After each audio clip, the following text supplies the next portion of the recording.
Welcome back. You're watching the broadcast and we are into the second segment. The discussion continues in regard to the coronavirus pandemic, but on the, of course, at the end in which Kenyans have expressed concerns as to the discrimination, harassment and violence against Africans and by extension Kenyans in cities across China. Live in Nairobi here via a way of Skype is Advocate of the High Court, Wakili Areba Omoyo Samba. Good morning. I appreciate your time. Thank you for joining us. And equally in studio is another advocate of the High Court, that is Otieno Mokaya. And I thank you for your presence here on the broadcast. In regard to, coming to you first, Wakili Areba Omoyo, in regard to the concerns raised by Kenyans as regards the treatment, harassment, mistreatment, harassment, discrimination and violence against Africans in China, was this perhaps the end game that the coronavirus pandemic was leading the world to? Cases of xenophobia equally against Asians reported in Europe, and what's happening to the Africans in China? The world faced an unprecedented time during this time where issues were more like a global village. And you know, when it comes to times of animosity, that is then the moment when we start getting back to ourselves and reinventing ourselves, and each getting back to his house and trying to say that, hey, this is not my brother or this is not my sister. But for me, I felt that as the world, we needed to come out stronger and more united to be able to be prepared for the future. My anticipation was that countries were to work hard and work together with each other in trying to combat this virus. Now we are seeing some kind of animosity between some countries. We are seeing some xenophobic statements coming out, which really for me was not the expectation. For me, the expectation was that how will countries emerge stronger? How will countries come up to work for better ways of combating such diseases or such calamities when they strike in future? How are countries going to cooperate with each other in strengthening their healthcare systems? How are countries going to collaborate more when it comes to scientific inventions, when it comes to medicine? That was basically my expectation. But this coming out is a low one when it's in the midst of a pandemic. Okay, Areba, it's still on you. Before I come to Wakili Otieno Mokaya here in studio, in regard to how upfront and the government needs to spring into action, is it too late that we seem to be seeing some aspect of silence from the government in regard to what's happening to Kenyans in China? I will want to take you a bit back when it comes to how diplomacy is supposed to work. When somebody is sent out as a diplomat for a country, he or she is there representing the interests of that country and the interest of the presidency there. He is Principal Secretary at the Ministry of Foreign Affairs, Ambassador Macharia Kamau, here in the country addressing the issues that were raised by Kenyans and how upfront the government should be in terms of offering the rapid response to the treatment of Kenyans and by extension Africans, and of course that is from the AU front in regard to what's happening to them in Africa. A recap of some of the aspects that the Principal Secretary at the Ministry of Foreign Affairs talked about. He equally touched by extension on the treatment of Kenyans equally in the Middle East and in the Gulf countries, where there were concerns about the harassment of Kenyan workers who live in the countries that make up the Gulf in the Middle Eastern part of the world. He said the situation as reported is worrisome to us. We are concerned as a government and that we are taking the approach that is needed diplomatically to ensure that Kenyans are safe and remain safe. He cited the fine example of Guangzhou in China, where the videos that surfaced online and went viral have been, of course, traced back to in regard to Kenyans and by extension Africans who have been flushed out of apartments in China in regard to payment of rent, and the local authorities in regard to, of course, helping the Chinese public in the mistreatment of the Africans. He also said that it is unfortunate for Africans to be discriminated against in regard to what he said was the cordial relations enjoyed by China and Africa by extension. Of course, the continent trades about $200 billion with China, which is now a global superpower in regard to the pet projects of President Xi Jinping in Africa rolled out across the world. He said that the resurgence of COVID-19 pandemic in, of course, China is what he cited, perhaps be the precipitating point of the treatment of Africans, and that the Chinese authorities might not want a resurgence of the virus. However, he said the approach against Africans is unfortunate and has called on the authorities in Beijing to respond to the collective response by the African Union across the continent in regard to the chairperson, the South African President Cyril Ramaphosa, who have written a letter to the authorities in Beijing in regard to wanting a conclusive and objective answer in regard to the COVID-19 pandemic and the mistreatment of Africans and harassment and cases of discrimination. He said that the Kenyan ambassador and the embassy in China is equally trying to reach out to the Kenyan diaspora community in China. He said China is a very extensive land mass. He said it equals subcontinent, and that the Kenyan embassy, led by Sarah Serem, the ambassador, is reaching out to the Kenyan diaspora community.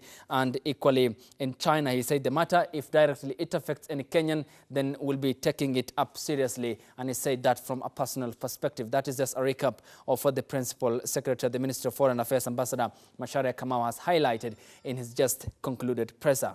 Areba Omoyo Samba, thank you for staying with us. We are still on you. In regard to the a topic at hand that, of course, you have been talking about, how upfront does the government needs to be then, and in terms of springing to action with regards to cases of mistreatment, violence and discrimination against Kenyans and by extension Africans in China? For example, I was informing you that my experience is that as a diplomat, you don't have to wait for some of the things to show up in the media. For the time being, if there isn't go ahead, please. Match, you can hear me. Protective gear. This should be provided. Yes, Areba, go ahead, please.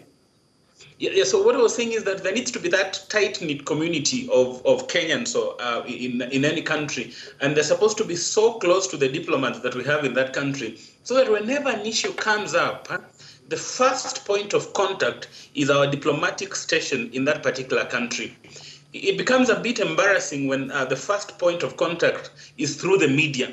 That means that the diplomats we have in that country are not close-knit with the people that we have in that country. I will give you examples of other countries, the way I see that diplomats always checking on their people. They even have a database on who lives where and what do they do.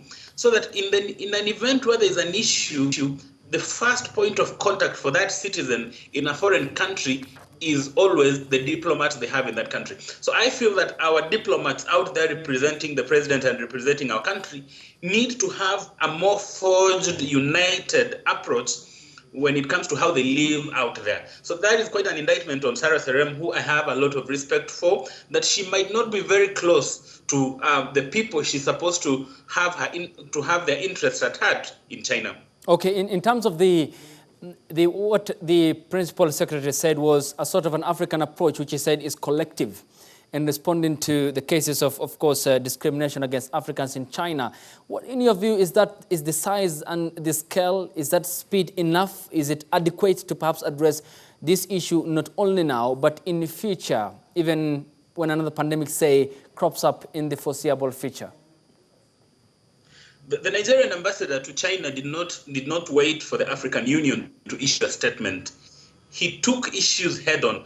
While some people are finding it a bit undiplomatic, for me, I think he did what he had to do for the people he's supposed to take care of their interests there. So I feel that it was a bit too late. The African Union will have come up with its statement, but then our embassy in China, led by Sarah Serem, should have been at the forefront to tackle these issues. I'm glad that Ambassador Kamau has come out to also reiterate the issue of us having unity. But I feel, as you said earlier, it has come a bit too late in the day. And that is why I'm insisting that for every diplomat who's out there, they need to be like a family with the citizens out there.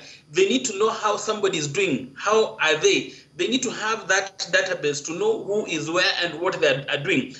The citizens out there need to know that their first point of SOS are our diplomats out there. We don't have to wait for another amorphous body to represent our interests. So I feel that our embassy in China was more lax in this issue. Okay, in terms of taking a look at taking stock of the situation at the moment, there were, of course, cases of xenophobia against Asians and, to be specific, Chinese in Italy, which is the European country with the highest number of tourists in the European continent after cases are confirmed in Lombardy and other regions in Italy. But for the case of the African discrimination and violence and mistreatment, taking a look at that, they need more than a prayer, as proposed by Sarah Serem, the ambassador, isn't it? And that concrete policies are needed towards a response that the government needs to give. here we're in a situation where we're trying to balance so many issues. Remember that if you look at the Chinese influence in Kenya, it has been described as one which we cannot be able to avoid. But then still, be it as it may be, remember that our government has its first duty and obligation to its citizens. Whereas the Chinese is appearing like a big brother who has some strings they can pull to silence us, remember that the government of Uhuru Kenyatta, our president, swore its allegiance to protect the constitution and also to safeguard the rights and interests of its citizens in Kenya. And I feel that we don't value our citizens to some extent. And I've been in a conversation where I ask, why does it appear that the government hates its citizens? We needed to see a spring-up approach by Sarah Serem in China. We needed to see the Ministry of Foreign Affairs coming up strongly and condemning that and giving solutions. So as you clearly put it, it needs more intervention, more than a presser, more than just a statement. All right. Now, in terms of the one final question before I let you go, in regards to the issues that concern, of course, what you have talked about, the influence of the Chinese in Kenya, and not only in Africa, but equally in Kenya. Of course, there were sort of political connections between the Communist Party of China and the ruling Jubilee Party in the advent in 2016 in September. Does that perhaps override the important aspect of the welfare of Kenyans and the well-being of the Kenyan diaspora community in China in regard to the influence the Chinese Communist Party and its proxy members hold in terms of financing the campaigns in 2017? No, Ayub, it does not. It does not. And if you look well at our constitution, if you look at the preamble, one of the preamble, it says that the aspirations of all Kenyans for a government based on the essential values of human rights, equality, freedom, democracy, social justice, and the rule of law. That is our constitution in the preamble. It doesn't matter, and it matters not the kind of relationships that we have with other people. If those relationships are not to better the lives of the Kenyans, if those relationships are not to enhance the Bill of Rights, if those relationships at the end of the day end up in infringing on the rights of Kenyans, then those relationships are supposed to be severed. As I told you, Ayub, what comes first is the Kenyan citizen. The Kenyan citizen comes first. The sole responsibility of our government is on our Kenyan citizens first, then the others follow. All right. Asante sana, Wakili Areba Omoyo Samba. Your thoughts and assessment are appreciated, and thank you for joining us. Hoping to link up with you again in regard to the topical developments in the country, even as the coronavirus pandemic lays bare or lays out the social inequality in this society. Thank you and good afternoon. Now, back in the studio, we have Dr. Justus Juma, just afresh from issuing a press in regard to the welfare of Kenyans. We'll be talking about matters that regard rent. It has been a very thorny issue in the country, and Kenyans have been calling for it at some point in President Uhuru Kenyatta's address. When is that paragraph coming? That has been the concern. Dr. Juma, good morning. Good afternoon. Thank you for coming. Good afternoon. I appreciate your time. Yes. Well, this must, I presume, helping a lot. This mask is helping a lot. And are locally made. Let me take a risk for national duty and greet Kenyans and appreciate the show. All right. And thank you for inviting me as well. Asante sana. Yes, sir. We equally have Otieno Mokaya, who is an advocate of the High Court. Wakili, thank you for staying with us here on the broadcast. And if I may come to you first in regard to, of course, the topical issues that we had at hand, that regards, of course, the presser by the Principal Secretary of the Ministry of Foreign Affairs, Ambassador Macharia Kamau. What are your thoughts into the government's response so far? Are we soft? Are we, in terms of the needed rapid response, is the government offering that? Maybe we tackle this from a basic point of view. See, when we were children and toddlers, and when children of the neighbor came reporting us to our parents that we have done something wrong outside there, my mother used to deny everything. And after the external threat has gone, she used to scold me very hard afterwards because she knew I've done it. But again, she needed to protect my reputation out there. What's happening with our government is that we need to love ourselves first. Our behavior of dancing to foreigners or dancing to anyone who has a different skin than ours is not really wise. Our government does not really protect us as much. And if our government does not treat us well here at home, we don't expect any other government to treat us better elsewhere. If you're not well protected where you come from, if your mother does not embrace you tightly, you don't expect a stranger to. So we are treated just like we treat ourselves. If we are not comfortable with our skin, nobody will. So a Kenyan who's marginalized at home in the face of a foreigner cannot be protected well outside his country. We see foreigners, I don't want to mention which one, mistreating Kenyans here, and there's nothing we can do. So what do you expect us to do out there? It's also calls so to... in other words, you're talking about a case in the absence of strength at home means strength abroad, which is lacking. Yes. And the mistreatment of Kenyans by foreigners here in the country. Absolutely. So, in other words, we have laid bare our own insecurities here in the country. So Yes. it's a lesson offered by the government for other governments to copy and apply them elsewhere. True. We can't do the same thing to foreigners here. We'll have a diplomatic issue. But they know if your country cannot protect you at home. If somebody comes and commits a crime here, the best we can do is deport them. When a Kenyan doing something there will first face the arm of the law, then be deported if it calls for it. So we need to change our own fabric. We need to be comfortable in our own skin. We need to have our defense line here. We need to protect ourselves here, wholesomely, organically, protect our people's jobs, protect our people's welfare, our people's rights. Then we can confidently out there call for our rights abroad. You see what Nigerians are doing? There are things you can't do in Nigeria. That ambassador has the guts to say that abroad because he knows at home you can do it. So in other words, it's a case of tightening your belt. Yes. Back at home. Yes. It's a case of an example that you have laid out for them to copy. Yes. My mother did not accept the allegations from outside, though she knew how to discipline me later. What was she doing? If she accepts those allegations there, tomorrow I'll be canned out there. Yeah? And every allegation that will be vetted against me out there will be taken as truth. But my mother stood up with me and told my son cannot do that when she knows I did it. Okay. Yes. Sawa.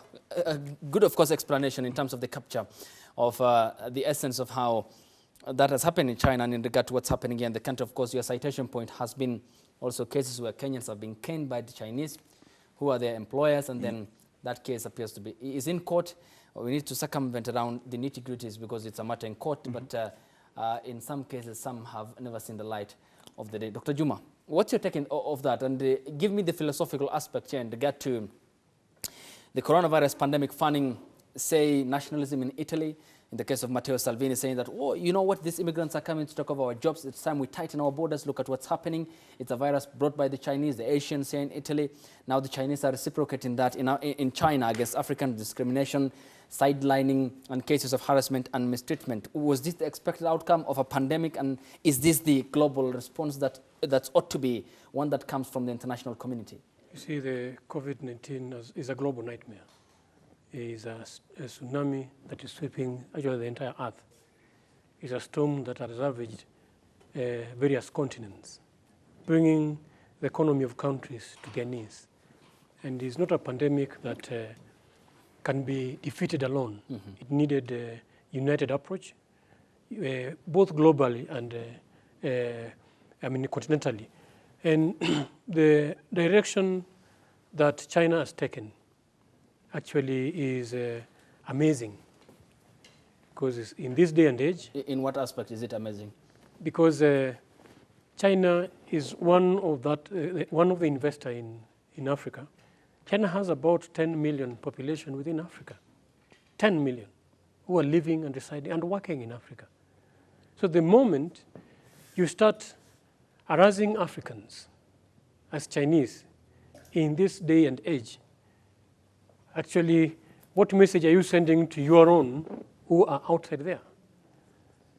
And these are the diplomatic approach or strategy that various nations use to think futuristic, not just look at now.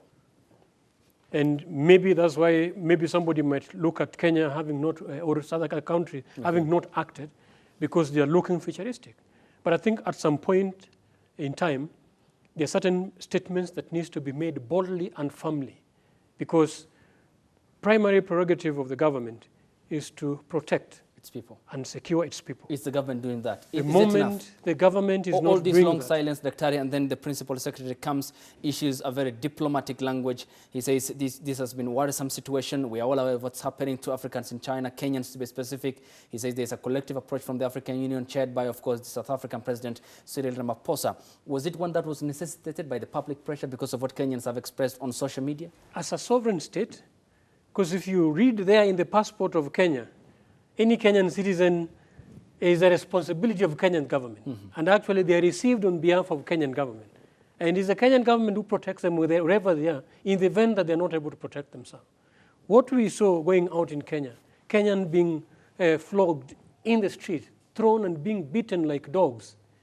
You know, these things should come to an end where we are, and also this goes back to how we think, because constitutionally, Article 1, subsection 1 and 2, the sovereign authority, sovereignty of the nation, yes, it belongs to the people. And we just delegate it on various constitutional structures. And there are moments when we can exercise our constitutional mandate directly. If a Chinese, because in the Bible there is a tooth for tooth, an eye for an eye. So in the event that they are not ready, and the government is not rising up to the occasion, because the government has disappointed us in so many occasions, entering into some trade deals which actually are shrouded by mysteries, and these things, you've seen the way they are inflating our GDP, isn't it? The tax ratio, and even they inflate the environment of doing business in the country. And then the effect... Is that confining the government to offer a very solid response in terms of what's happening to Kenyans in China? We talked about the issue about the Communist Party funding some political aspects in the country in 2017. And equally, David Murade, to some extent in 2016, did say that we're sending some officials of the Ruling Jubilee Party to China so that they can copy and learn from the Communist Party of President Xi Jinping. Is that a confining factor to offer a solid response? This is where citizens need to separate between the economic hitman and leaders who are serving the citizen. And economic hitman agent ruling us as the government should now be separated by real citizen servants who can stand for the citizen. Because if you can't stand for your own, who else will you stand for? And these guys who are standing for their pockets and they are thinking with their stomach instead of their head, they are the ones who actually have been betraying the interests of and the passion, especially the sovereignty of the Kenyan citizen. Okay. And then for a while again, Ayub, the white supremacy is not something that began today. And I know even when we're talking about the sovereignty of the citizen, some of the citizens also have failed to stand for themselves to a point that an employee of a foreign country can flog you.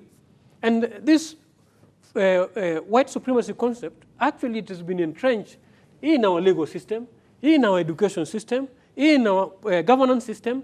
And this is why some of us talked about a constitutional reform that is based on a model which is friendly and relevant to this geographical location, not perpetuating the concept of we are less and some people are greater. And we need leaders who can come out and make that clear. Those are the extreme departure and the reforms we've been calling for, so that we indigenize our own ruling and we empower and wire up our citizens to be equal in the face of humanity, not always feeling less. All right, and of course, not feeling less in regard to what's equally happening in America in terms of white nationalism, in Europe, in China now, cases of course, mistreatment against Africans, and the global order will be debating that in regard to what if the virus will break out in Africa, what will happen? As we take that aspect of course, digesting and taking that philosophical aspect about the coronavirus pandemic and, of course, the mistreatment of Kenyan gentlemen. Also, Parliament is sitting today again.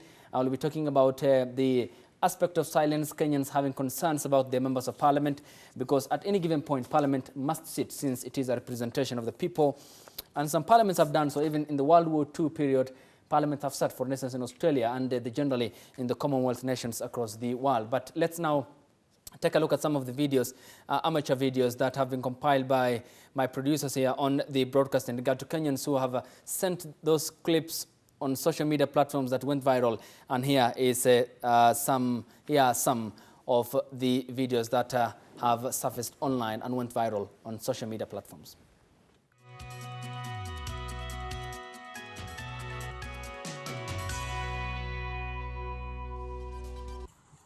Mr. Waweru, ni bado tu niko hapa embassy.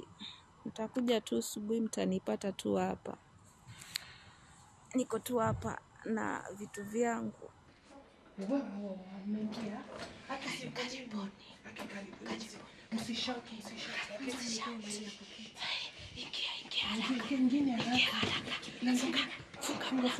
Funga mlango. God. Mko sawa? Mmepitaje?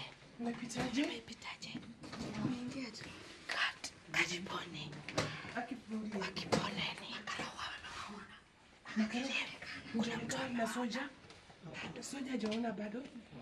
Kuna vitu mmeacha? Mmetoka tu mbio? Si ndio, hii ndio zile vitu tunaweza kubeba. Ndio?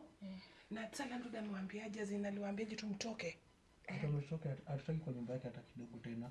Ndio? Sawa. Here I am with the baby.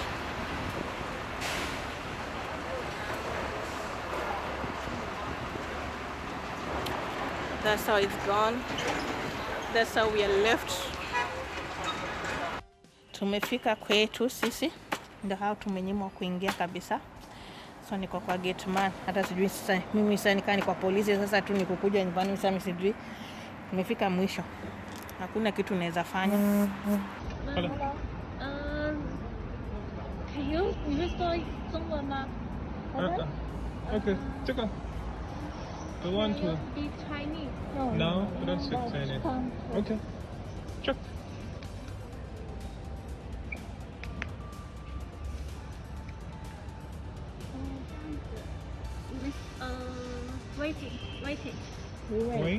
Waiting 先，等一下，我问一下哈。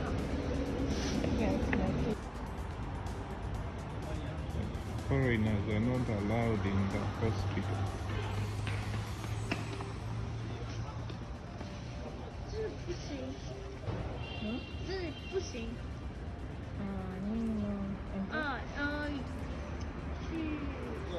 All right, those are some of the videos that Kenyans have sent online on social media platforms that went viral to the extent that it called for a government approach. And this morning, of course, just some few minutes ago, we heard from the Principal Secretary at the Ministry of Foreign Affairs, Ambassador Macharia Kamau, responding to the affairs that regard the well-being, the welfare of Kenyan diaspora community in China that expressed concerns about treatment by the authorities in Beijing in the midst of the coronavirus pandemic. And he acknowledged that the Kenyan embassy in Beijing is in touch with the Kenyan diaspora community in collaboration with authorities in Beijing as regards, of course, the issues that were raised by Kenyans and by extension Africans in China. Wakili Mokaya, I was on you before we went on break. Later, of course, we'll be speaking to some members of parliament as parliament resumes today in regard to the war of words between the two majority leaders in the Senate and in the National Assembly, and whether that is revealing the extent,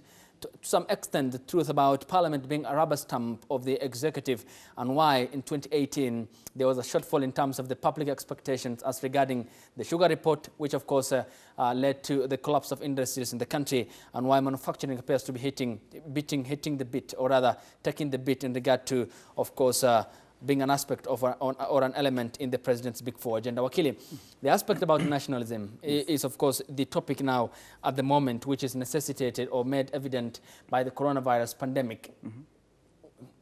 In terms of visualizing, what would it be like if this virus was to break out in Africa? Is it something we're imagining? We saw it with Ebola. When Ebola broke out in the Central Africa, we saw how quick the international community was to lock out some African states from going there. I think this shows a balance on how we should treat each other. If this virus was to break in Africa, I'm telling you, black people will be the test for corona. If you're black, they deal with you like corona. But we saw how sluggish we were in implementing decisions and suggestions on how we should deal with this virus. If we stopped that one plane, I think the story will be different. The 239 passenger plane. Yes. And we have a culture of vilifying whistleblowers. You see, that employee of KQ, that airport employee needs a medal. But what did we do to him? He made us aware of what was coming. But we vilified him. Yeah? The same happened with that veteran doctor, may he so rest in peace, in China, Dr. Lee, who was the first one to raise the alarm. I don't know whether it's denial or a human nature, but it happens that Africans, the black man has no friend. Even when you are at a superior position, we still feel inferior. It's something we were sold by the colonial man, I don't know. It's a self-esteem issue, I don't know. But I tell you, I'm more proud as an African as ever, because now I can tell you that the white man is dying to come to Africa, the same way my people were dying to go to America for a future. But right now, Africa, all of a sudden, is a hub, is a healthy hub. You see, we have sold ourselves as poor, sick, malnourished, but we feed ourselves. Our economy is stable without donations. Yeah? We can do what we can do if we adopt Ubuntu. The mindset of this idea of donations, of help, of Misada, why do we have to import masks when tailors in Lakisama can make them? For free. For free. Why are we taking children to school if they cannot invent anything? Do we have universities or degree printouts if at all we have to depend on, we are importing toothpicks from China. What can we produce? This is an eye-opener. At least after Corona, we'll change our mindset. We'll start thinking, do we have to kill Rivertex so that we can buy Mtumba? Okay. Do we have to kill JQuat and make it a degree printout or make it a center of excellence in research and innovation? The University of Nairobi Medical School, do we have to think about, should they research on cancer?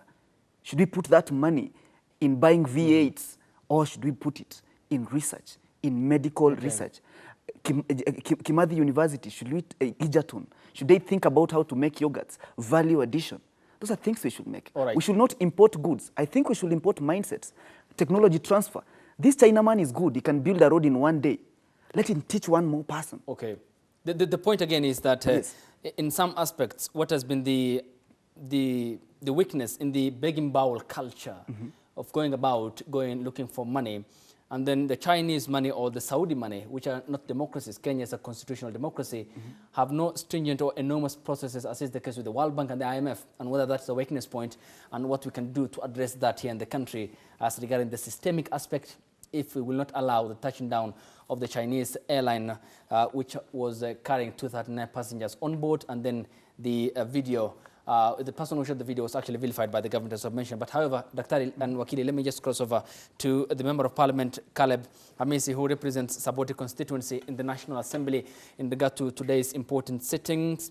And good afternoon, Mheshimiwa. Good afternoon. Asante sana. I presume you're in your car heading to Parliament.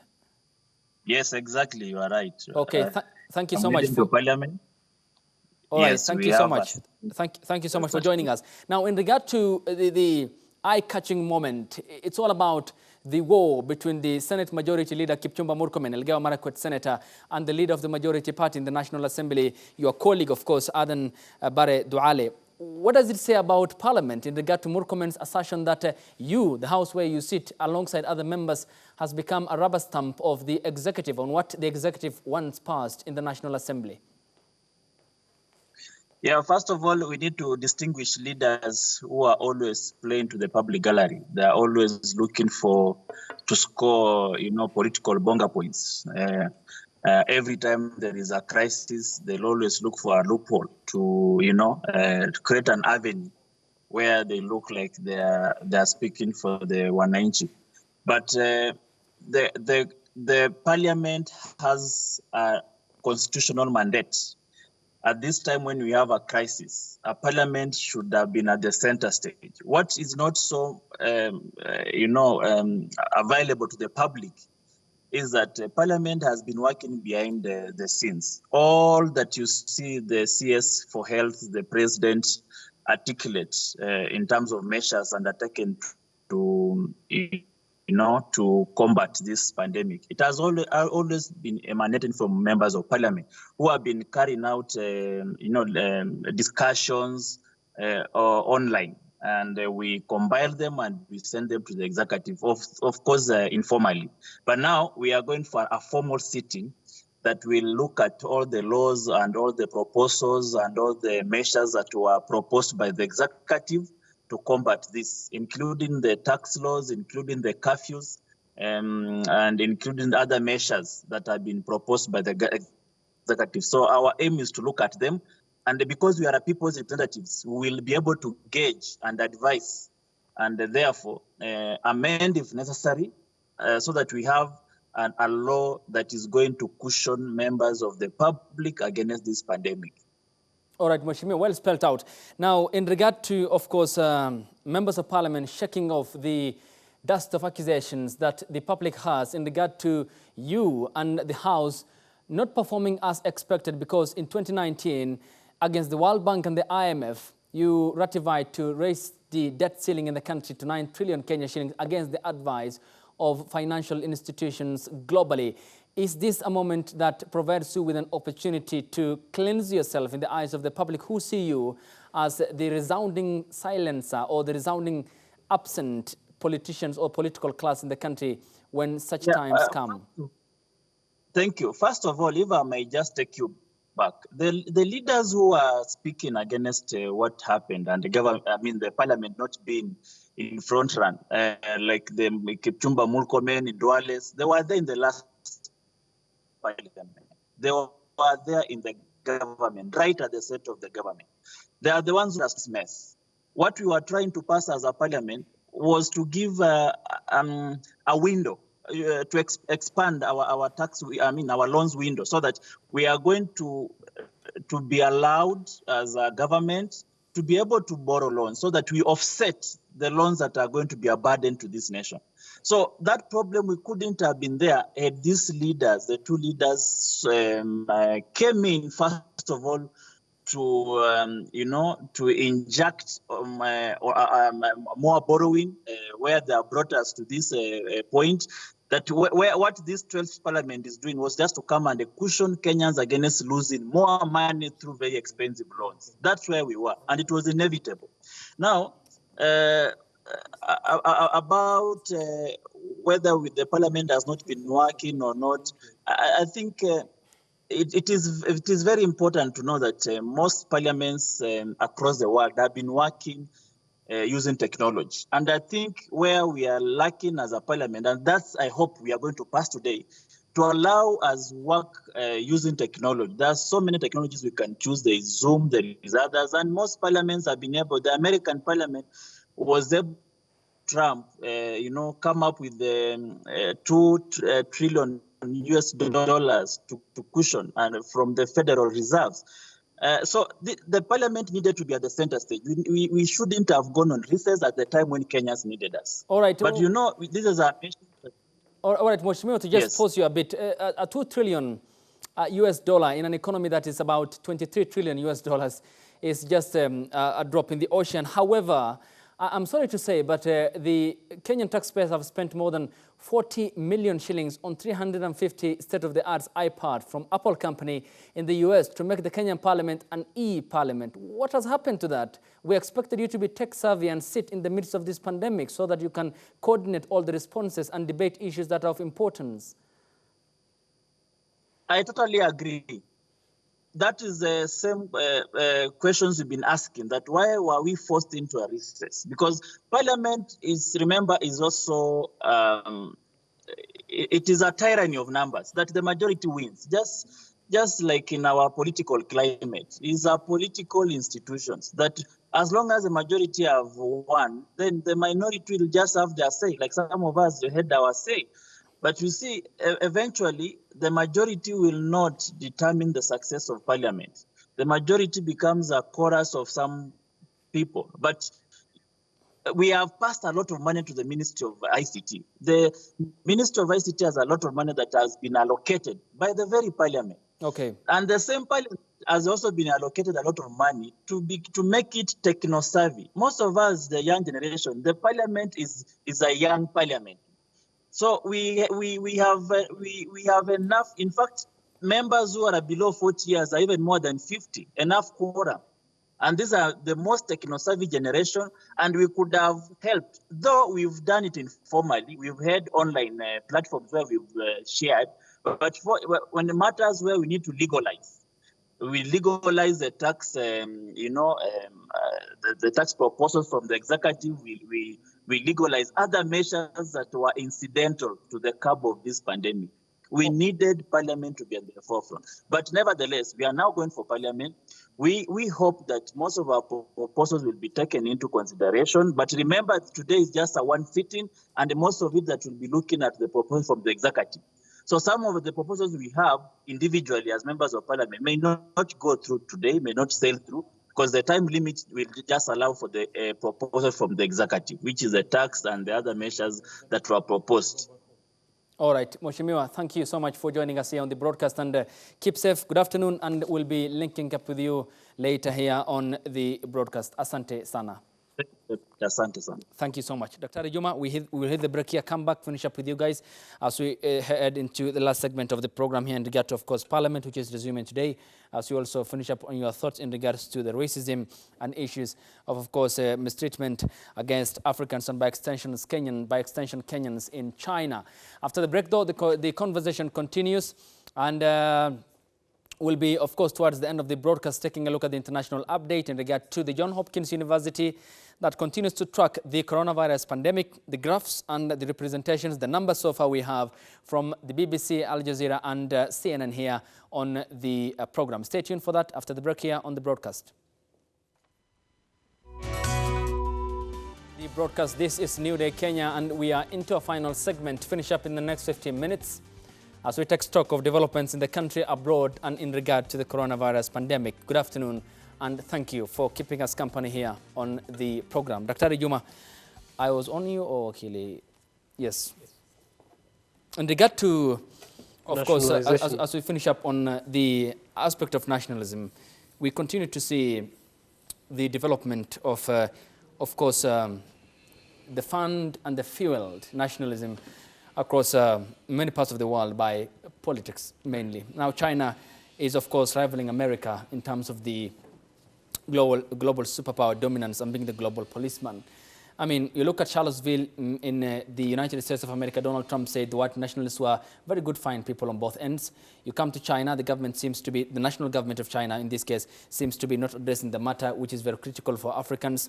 You go to the European continent from the UK, living Brexit in the EU, you have cases of course, nationalism in Hungary under Viktor Orban, Matteo Salvini in Italy, Marine Le Pen in France, and the alternative for Germany or Deutschland in Germany, the ADF. I mean, is this the process of perhaps, even in the midst of this pandemic, remaking of the world order towards a world that will be aligned towards cultural practices, identification, not adhering to boundaries, and a new world order in totality, probably in the next century? When Brexit began, I told you to watch out. And I suppose by now some people can fit in the pieces.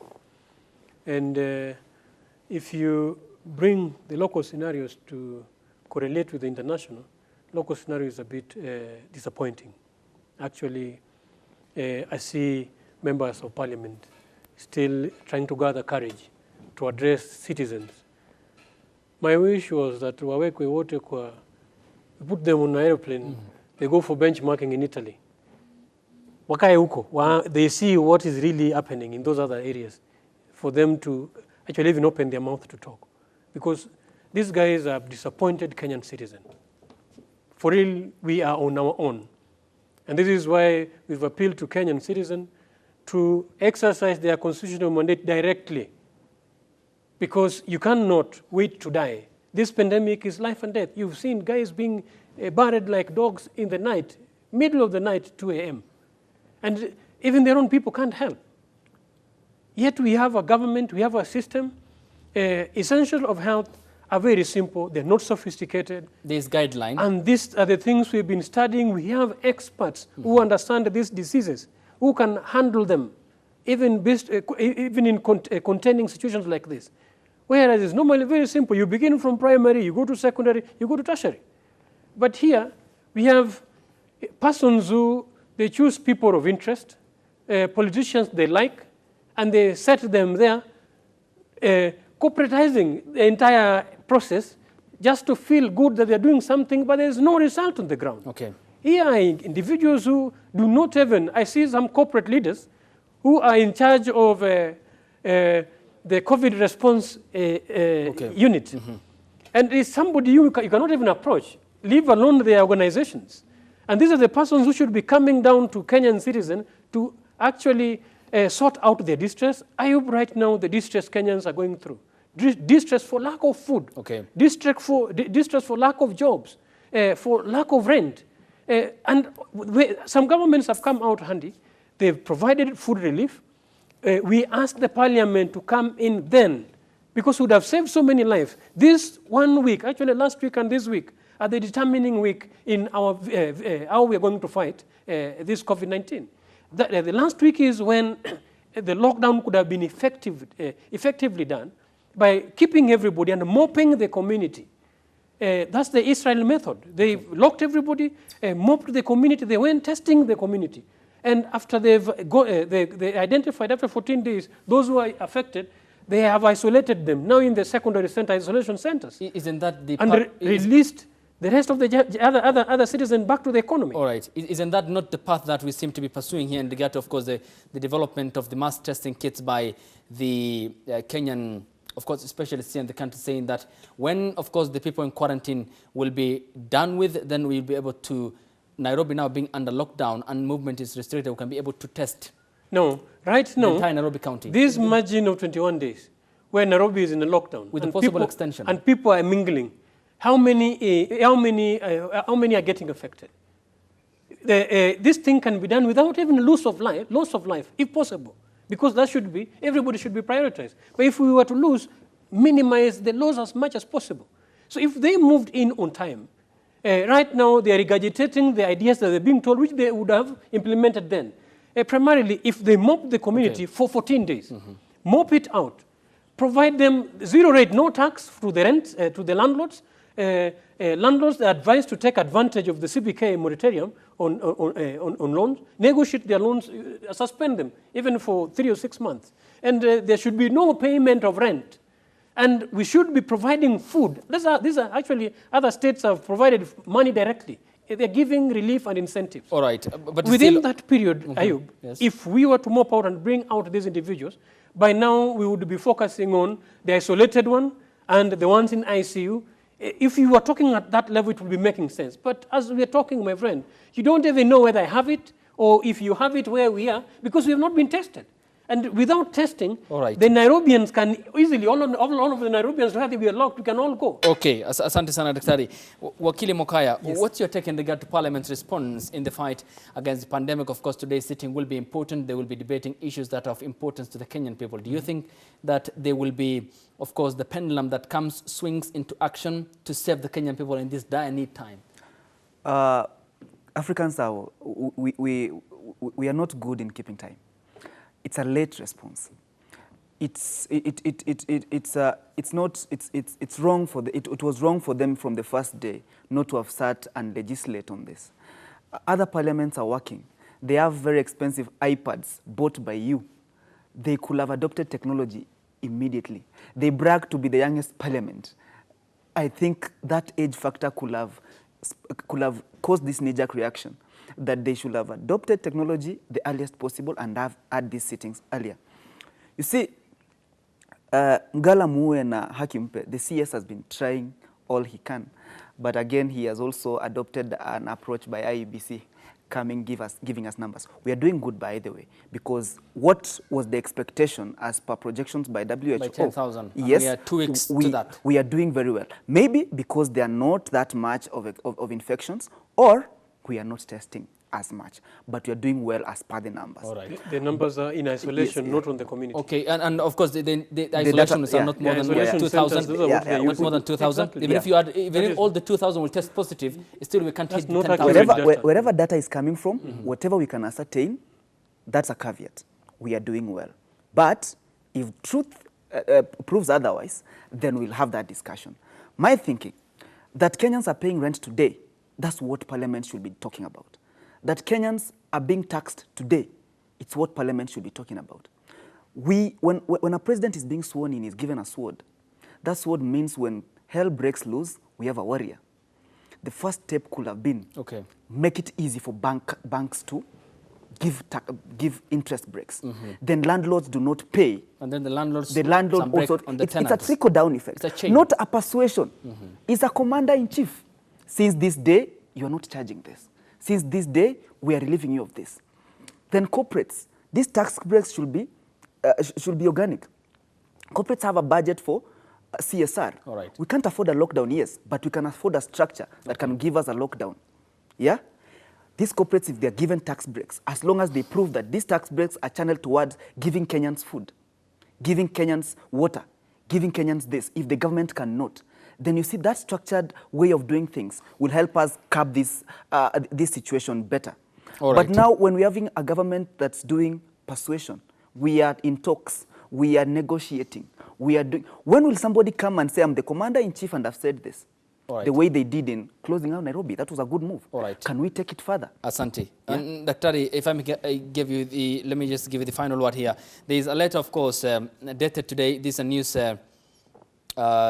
briefing statement by the Kenya Medical Association, KMA, in regard to the response by the government so far. Health workers' protection, the welfare is what they're complaining about. The tales from the front line, risk communication and stigma reduction, resources allocation for COVID-19 priorities. 2 quick questions and a brief answer. How do we prevent our healthcare workers from becoming patients? 2, in terms of being the frontline soldiers in the fight against the pandemic, is time ripe enough post-COVID when the dust settles that we need to relook back at them and at the healthcare infrastructure in this country and perhaps set it to the path of prosperity?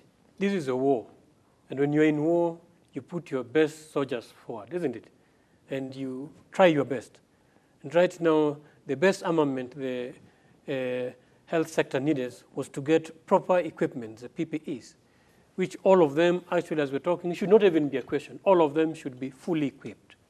And proper enumeration. Because at the end of it all, if you are not investing in the right place, then where would you invest if you really want to combat this thing and win it? So I feel for them, and I understand their cases, because many have sacrificed their lives. We saw a captain risking his life to grave, just trying to save. These are Kenyan heroes. And I know Kenyans who are out there fighting and doing their best to save fellow Kenyans' life. Actually, in the end of it all, they also end up losing theirs.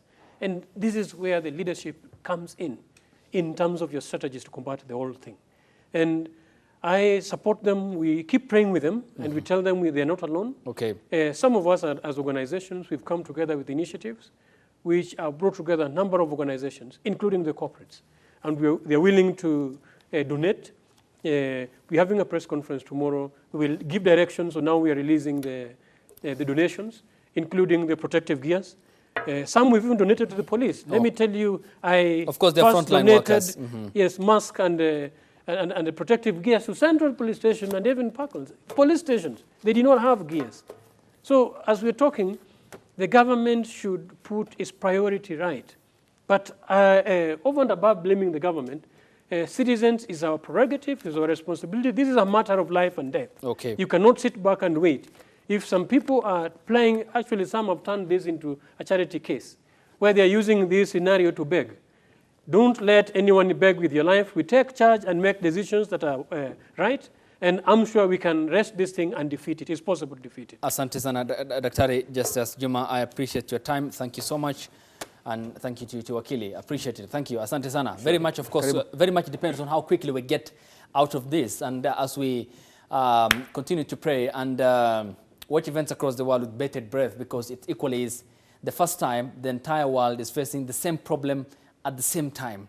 And it is equally worrying in our case here in Kenya. And thank you. Now let's take a look at the numbers so far confirmed by Johns Hopkins University. 1,920,918 total confirmed number of cases. Total deaths, 119,686. Countries or regions affected, 185. Updated, of course, this morning. In the United States of America, total people tested so far, 2,964,726. Now you come to the geographical representation. Africa seems to be not that badly affected. But again, the center of attention shifts from China to now where you will see the red shaded area is in the United States of America. Let me just pull the map on that end, and here we go. And then allow me to just zoom this in so that you can get a better view of the United States of America. And you can see how the mapping is shaded red on your screens. That is the point of attention of the World Health Organization. And on the east of the United States of America, where, of course, you can find New York City, which is the most affected, are situated. To the west on the far end, that is Washington, D.C. Not as many cases as in New York State, where, of course, so far, many people have died. And in the United States of America, more than 22,000 people have died. And it ranks #1 now. And according to projections given by the Health Committee in response to the coronavirus that is operating at the White House, led by Dr. Fauci in the U.S., approximately around 200,000 Americans are likely going to be dying from the pandemic. Let's take a look at the playout that we have here on your screen so that you can be taking a look at the numbers. This was as of 9 April. Today is 14, about 5 days ago. And when I play, you can see how America will be rising to the top. And as you can see on your screens, the numbers continue to change very fast. Now, this was, of course, during the starting of February, the second month of the year 2020. And you can see the cases continue to grow. We are now at 80,000 by 19th of February. And, of course, by March, then we have almost 100,000 cases. By 9 April, this number is likely going to be hitting 1 million across the globe, of course. Look at how the timeline is speeding up now at a very intense level. We are now at 800, 900, 1 million, 1.2, 1.4, 1.5, and 1.8 million is, of course, by 12th April where we were in regard to the coronavirus pandemic. Therefore, it is a concern for the World Health Organization. Now, coming to the United States of America, the most affected states, as you can see on your screens, Massachusetts and Boston, 25,000 cases plus, confirmed, of course. New Jersey, 61,000. Pennsylvania, 22,000. New York, 190,000. Michigan, 24,000. Illinois, 20,000. Georgia, 12,000. Florida, 19,000. Louisiana, 20,000. And the biggest state, Texas, 13,000. California, 23,000 cases in the United States of America. We come to the CNN here mapping, and you can see how the attention now is on the United States of America, away from the European Union that continues to struggle in the flattening of the curve. The mapping on your screen is what you are seeing at the moment. So if I replay here, then you can see how from the onset it started in China. It continues to red up, and by the end of the, of course, the date you can see continues that play on your screens. You will be able to see the entire globe is affected. There we go. By April 14th, yesterday, this is how the mapping aspect is looking like on your screens in regard to the coronavirus pandemic.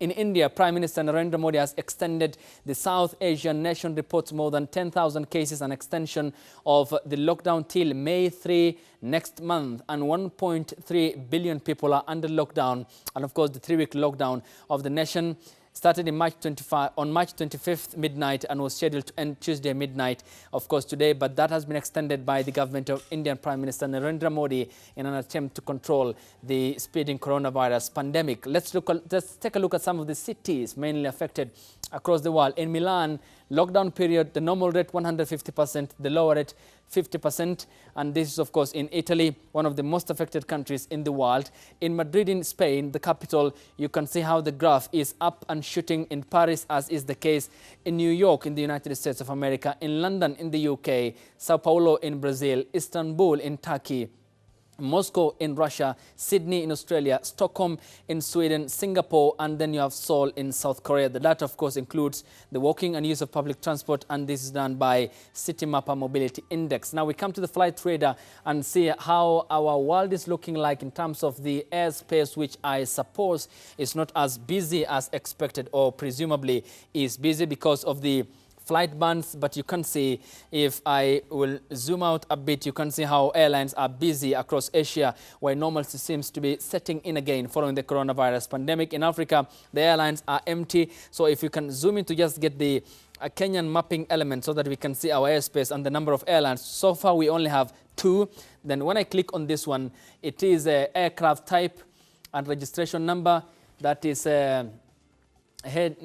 Nairobi. It's within Nairobi, presumably heading from Nakuru, presumably to not specified, but it is model number SONIC 488. Then the other one, if we can see, this is Ethiopian airline from Addis Ababa to Nairobi. The estimated time of landing, 11:32 a.m. is when it departed the capital, Addis Ababa and Bole International Airport. It's Boeing 787-8 Dreamliner, registration number Ethiopia-AOV, and that is set to land at the Jomo Kenyatta International Airport here in Nairobi. So from Europe across the presumably Atlantic, we can see how it's faring between the United States of America and, of course, the European continent, North Atlantic Ocean.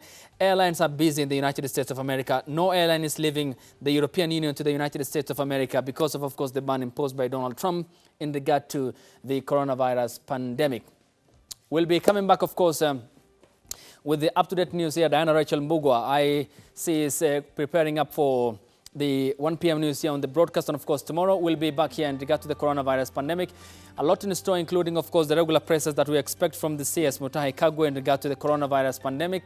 208, that is a shortfall of about 8,000, 9,000, of course, they're about plus in terms of hitting the 10,000 mark projections as given out by the government. Dr. Patrick Amoth, to be specific, the Director General at the Ministry of Health, and how that likely is going to be affecting or overwhelming the healthcare system in the country. Thank you to Dr. Justice Juma, the leader, Justice Freedom Party, Otieno Mokaya, advocate of the High Court, and equally another advocate of the High Court, Wakili Areba Omoyo Samba, who was joining us from home.